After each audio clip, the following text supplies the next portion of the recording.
Hello guys, അപ്പോൾ നമ്മൾ ഇന്നോട്ട് Splendor diaries കേട്ടോ ഓട്ടോറിക്ഷയിൽ ഞാൻ പോകുന്ന വീഡിയോസൊക്കെ നിങ്ങൾ സപ്പോർട്ട് ചെയ്തിട്ടുണ്ട്. അപ്പോൾ നമ്മളൊരു സ്പ്ലെൻഡർ എടുത്തിട്ടുണ്ട്. ഇന്നോട്ട് സ്പ്ലെൻഡറായിട്ട് നമ്മൾ കുറേ സ്ഥലത്തേക്ക് വരുന്നതാണ്. അപ്പോൾ അതിൻ്റെ വീഡിയോസും കാര്യങ്ങളും കാണാം. പോകുന്ന വഴിക്ക് കാക്കിയിട്ട് എന്താ വെച്ച് കഴിഞ്ഞാൽ എൻ്റെ ഓട്ടോറിക്ഷ ഉണ്ട്, അത് പോയി എടുക്കണം. അപ്പോൾ പോയിട്ട് കാണാം കേട്ടോ. അപ്പം വീഡിയോ കുറച്ച് ലെങ്ത് ഉണ്ട്, സ്കിപ്പ് അടിക്കാതെ കാണാം കേട്ടോ. അപ്പോൾ സ്പ്ലെൻഡറായിട്ട് ഇനി എങ്ങോട്ടൊക്കെ വരണം എന്നൊന്ന് കമൻറ്റ് ഇട്ടോ. അപ്പോൾ രാവിലെ തന്നെ നേരെ കോളിച്ചാലിന് ഇറങ്ങി കുറച്ച് എണ്ണയൊക്കെ അടിച്ച് നേരെ നമ്മൾ അടുത്ത നാട്ടിലേക്ക് പോകാം കേട്ടോ. സ്പ്ലെൻഡറുള്ള നിങ്ങളുടെ കൂട്ടുകാരനെ ഇവിടെ നിന്ന് മെൻഷൻ ചെയ്തു കേട്ടോ. ആദ്യം തന്നെ നമ്മൾ പോകുന്നത് മാലോത്തേക്ക് കേട്ടോ. മാലോത്തേക്ക് പോകുമ്പം മലയോര ഹൈവേ വഴിയുള്ള ഈ കാഴ്ച അടിപൊളിയായിട്ടോ. അങ്ങനെ നമ്മൾ നേരെ മാലോം ടൗണിൽ എത്തിയിട്ടുണ്ട്. മാലോം ടൗണിൽ നിന്ന് ഒരു ചെറിയ ചായ കുടിച്ചിട്ട് നമ്മൾ അടുത്ത പോകുന്നത് നമ്മുടെ കൊന്നക്കാടേക്ക് കേട്ടോ. കൊന്നക്കാടേക്ക് പോകുമ്പോഴാണ് മാലോത്ത് ഈ സ്കൂൾ എൻ്റെ ശ്രദ്ധയിൽപ്പെട്ടത്. അതൊക്കെ കഴിഞ്ഞ് നമ്മൾ നേരെ കൊന്നക്കാടേക്കാണ് യാത്ര ചെയ്യുന്നത്. കൊന്നക്കാട് ടൗണിൽ എത്തിയിട്ടുണ്ട്. കൊന്നക്കാട് ടൗണിലെ ബസ് സ്റ്റാൻഡും കാര്യങ്ങളൊക്കെ കണ്ടിട്ട് പറമ്പ വഴി നമ്മൾ നേരെ ഇനി പോകുന്നത് ചിറ്റാരിക്കലിലേക്ക് കേട്ടോ. ഞാൻ ഈ പോകുന്ന വഴിയിൽ ആൾക്കാരൊക്കെ ഉണ്ടെങ്കിൽ ഒന്ന് ഫോളോ ചെയ്ത് വെച്ചോ. ഇനി ചലഞ്ചൊക്കെ ആയിട്ട് ഞാൻ നിങ്ങളുടെ മുമ്പിലേക്ക് വരുന്നുണ്ട് കേട്ടോ. അങ്ങനെ നമ്മൾ നേരെ ഇനി പോകുന്നത് ചിറ്റാരിക്കലിലേക്ക് കേട്ടോ. ആ പോകുന്ന വഴിയിലെ വ്യൂ ഒക്കെ അടിപൊളിയാണ്. ഇതുവഴി യാത്ര ചെയ്ത ആൾക്കാരുണ്ടെങ്കിൽ ഒന്ന് കമന്റ് ചെയ്യാൻ മറക്കണ്ട കേട്ടോ. അങ്ങനെ ചിറ്റാരിക്കാൽ ടൗണൊക്കെ എത്തിയിട്ടുണ്ട്. ചിറ്റാരിക്കാൽ ടൗൺ നമ്മൾ ഇനി അടുത്തായിട്ട് പോകുന്നത് ചെറുപുഴയ്ക്ക് കേട്ടോ. അപ്പോൾ നിങ്ങൾ ചിന്തിക്കുന്നുണ്ടാവും നിങ്ങൾക്ക് സ്പ്ലെൻഡർ എടുത്ത് ഓരോ നാട്ടിൽ പോകാൻ പ്രാന്തല്ലേ. നമ്മുടെ കാസർഗോഡ് ജില്ലയിലെ പല സ്ഥലങ്ങളും പരിചയപ്പെടുത്താൻ വേണ്ടി ഞാൻ സ്പ്ലെൻഡറായിട്ട് വരുന്നുണ്ട് കേട്ടോ. അപ്പോൾ ഓരോ സ്ഥലങ്ങളും നിങ്ങൾ കമന്റ് ചെയ്ത് വെച്ചോ.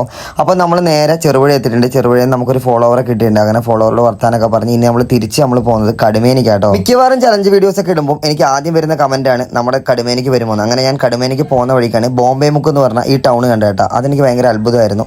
അത് കഴിഞ്ഞ് നമ്മൾ കടുമേനി ടൗണിൽ എത്തിയിട്ടുണ്ട്. കടുമേനി ടൗണിൽ നമ്മൾ ചെറിയ ചലഞ്ചും കാര്യങ്ങളൊക്കെ കൊടുത്തിട്ട് നമ്മൾ അടുത്തായിട്ട് പോകുന്നതാണ് നമ്മുടെ ചിറ്റാരിക്കാല് വഴി ഭീമനടിക്കാട്ടോ അടുത്ത യാത്ര. അങ്ങനെ ചിറ്റാരിക്കാല് പള്ളിയെല്ലാം കഴിഞ്ഞ് അടുത്ത നർക്കിലക്കാട് വഴിയാണ് നമ്മൾ ഭീമനടിക്ക് പോകുന്നത്. അപ്പോൾ നർക്കിലക്കാട് ടൗണിൽ കഴിഞ്ഞ പ്രാവശ്യം വന്നപ്പോൾ ഒരുപാട് കമന്റ്സ് ഉണ്ടായിരുന്നു. അങ്ങനെ ഭീമനടി ടൗണിലൊക്കെ എത്തിയിട്ടുണ്ട് കേട്ടോ. ഭീമനടി ടൗണിൽ നിന്ന് നമ്മൾ ബസ് സ്റ്റാൻഡ് വഴി ഒന്ന് കറങ്ങി അടുത്തത് വെള്ളരിക്കുണ്ടിലേക്കാണ് നമ്മുടെ യാത്ര കേട്ടോ. അതിൻ്റെ ഇടയ്ക്ക് നെല്ലിക്ക വിൽക്കുന്ന ഒരു വണ്ടിയെല്ലാം കണ്ട് നമ്മൾ നേരെ വെള്ളരിക്കുണ്ടിലേക്കാട്ടോ പോകുന്നത്. വെള്ളരിക്കുണ്ട് ടൗണിലെത്തി കഴിഞ്ഞപ്പോഴത്തേക്കും എൻ്റെ കാറ് അവിടെ കാർബണിൽ പെയിന്റിങ്ങിന് വെച്ചിട്ടുണ്ടായിരുന്നു, അണ്ടർകോട്ട് പെയിന്റ് ഒക്കെ അടിക്കാൻ വേണ്ടിയിട്ട്. ലാസ്റ്റ് നേരെ നമ്മുടെ സനുവേടിൻ്റെ അടുത്തേക്ക് കള്ളാറിൽ നമ്മുടെ ഓട്ടോറിക്ഷ പെയിന്റ് അടിക്കാൻ വെച്ചിട്ടുണ്ട്. ബാക്കി അപ്പം നാളെ.